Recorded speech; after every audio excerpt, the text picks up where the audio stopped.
আসসালামাইকুম প্রিয় দর্শক, আমি ভিডিওটা না করে পারতেছি না। দেখেন জীবিকার টানে কষ্ট করে এই গাছ কাটতে গেছে, এই রিক্সে এত রিক্সে এই উপরে এই দড়ি বাঁধতেছে। কখন কোন সময় দুর্ঘটনা ঘটে আমি ভাইদেরকে প্রতি বলছি, অনুরোধ করতেছি আপনারা এই রিক্সে গাড়ি এই দড়িগুলো বানবেন না উপরে উঠে। উনি বলতেছে হায়াত মত রিজিক বলে আল্লাহর হাতে, এটা সত্য কথা।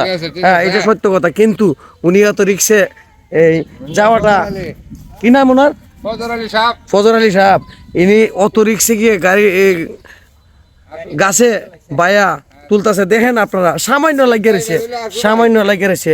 প্রিয় দর্শক, এমন রিক্সে কাম করাটা এটা ঠিক কিনা আপনারা কমেন্ট বক্সে কমেন্ট করে জানাবেন।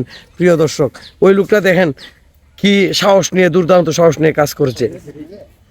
দেখেন ভাই, একটি গাছ দড়ি দিয়ে কত কষ্ট করে ফেলাইতেছে। এই গাছটা দেখায় আপনাদেরকে।